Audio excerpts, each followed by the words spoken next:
মানে অ্যাডাপ্টেশন এবং বিবর্তন মানে ইভলিউশন পাখি। কারণ পাখির সঙ্গে আমাদের হাড়গোড়গুলো নামটামগুলোর অনেক মিল আছে। আমাদের যে বোন সিস্টেম, যে স্কেলিটাল সিস্টেম, তার সঙ্গে অনেক মিল আছে, আবার অনেক প্রভেদ আছে। সুতরাং সাবজেক্টটা টেকনিক্যাল, এবং এই সাবজেক্টে এখানে ইন্ডিয়াতে 4-5 জন কাজ করছিলেন, তারা এখন করছেন না, কিন্তু সারা পৃথিবীতে অন্তত 200-250 জন বিজ্ঞানী এই সাবজেক্ট নিয়ে কাজ করছেন। এর মধ্যে যিনি খুব নাম করা একজন ছিলেন, উনি সম্প্রতি চলে গেছেন। ওর সঙ্গে আমার 50 বছরের পরিচয় ছিল, প্রফেসর ওয়াল্টার বক। উনি কলাম্বিয়া ইউনিভার্সিটি নিউ ইয়র্কের ইভলিউশনের অধ্যাপক ছিলেন। উনি প্রথম আমার লেখা দেখে, পিজিএনের ওপরে মানে পায়রার উপরে প্রথম লেখা দেখে আমাকে খুব উৎসাহ দিয়েছিলেন কাজটা শেষ করার জন্য। আমি যার কাছে কাজ করেছি তিনিও খুব নাম করা ছিলেন, ডক্টর বিশ্বময় বিশ্বাস। উনি ছিলেন জুওলজিক্যাল সার্ভে অফ ইন্ডিয়ার ডেপুটি ডাইরেক্টর। ওর কাছেই আমি আমার গবেষণা কমপ্লিট করেছি। উনিও মারা গেছেন। আচ্ছা, একটা জিজ্ঞেস করছি, প্রফেসর বকও মারা গেছেন। আমরা যে এখন বাড়িতে বা এখানে এত এই যে পায়রা বা হ্যাঁ, এটা দেখি, বিভিন্ন পাখি। হ্যাঁ হ্যাঁ, এটা কি ঘুঘু না পায়রা? না, ঘুঘু তো আলাদা, ঘুঘু আসে না, এই যে আমাদের বাড়ির এখন কার্নিশে বা এখানে ঘুরে গেছে, সব বাড়িতে ঘুরে গেছে, পায়রা। এরা সব পায়রা। পায়রা ঘুরনিসে তো ঘুঘুও আসা ঠিক পায়রা দেখতে হবে সেটা। ডিফারেন্সটা কি করে বুঝবো? ডিফারেন্সটা কালার। ঘুঘুকে দেখলেই বলি, হ্যাঁ, গলার কাছ দিয়ে। হ্যাঁ, হ্যাঁ, এটা ব্লু। 2 রকম ঘুঘু আমার এখানে, যার উপরে আমার কাজ রয়েছে।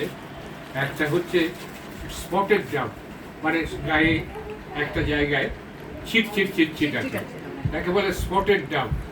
হ্যাঁ, ডাব মানে ঘুঘু। আচ্ছা, আর একটা হচ্ছে স্পেলিংটা কি? স্পেলিং কন্ঠি ঘুঘু। ডাব, কন্ঠি, ডাব, ডাব স্পেলিংটা কি? হ্যাঁ, ডাব। ডাব ডিওভি, ডিওভি, ভিই, ডাব মানে ঘুঘু। ডিওভিই। আচ্ছা আচ্ছা, আর একটা হচ্ছে কন্ঠি ঘুঘু, হ্যাঁ হ্যাঁ হ্যাঁ। কলার। হুম।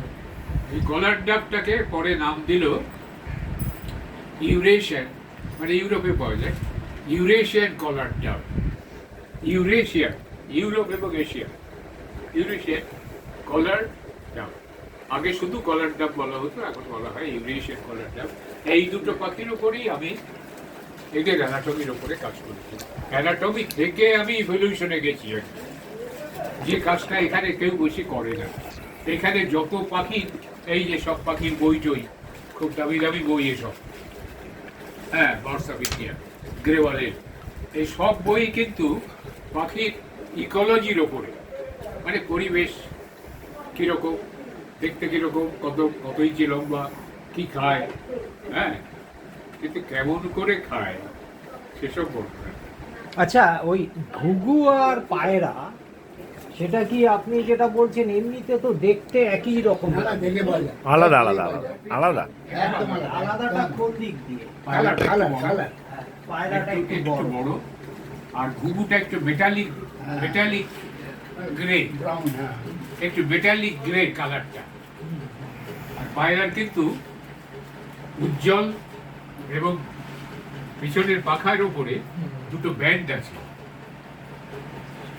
যে ইয়ে রাখি, যেটা দিয়ে উইং, উইং যেটা ডানা, ডানার শেষের দিকটায় ব্যান্ড আছে। পায়রা ই করা যায়, রেকগনাইজ করা যায়, দেখলে বলা যায়। দেখলে চেনা যাবে। দুটো পায়রার ঘুঘু পাশাপাশি বসিয়ে দিলে দেখলে চেনা যাবে। না, সেটা তো আর আমরা দেখি না, পায়রার ঘুঘু হ্যাঁ, পাশাপাশি ঘুঘুটা- বসে ঘুঘু- আছে। দুটোই কিন্তু গ্রাউন্ড সেটা আমাদের চিন্তা শক্তি দিয়ে দেখতে হবে। কি গ্রাউন্ড ধরনের? ফিডিংই বেশি, দুটোরই। আমাদের চিন্তা শক্তি গ্রাউন্ড দিয়ে ফিডিং মানে দেখতে হবে। মাটি থেকে খুঁটে খাওয়া।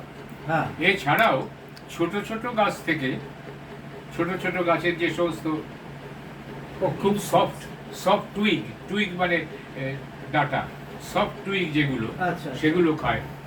বটের ফল খায়। আবার পায়রা তো দানাভোজী, দানাভোজী মানে গ্রেইন ইটার। 3 রকম, হ্যাঁ, দানা তিন রকমের পাখির ওপরে আমার কাজ রয়েছে। পতঙ্গভুক মানে ইনসেক্ট ইটিং, দানাভুক মানে grain eating, and fruit eating ফলভোজী। এই ফ্রুট ইটিং পাখিগুলো হচ্ছে সবচাইতে বড়।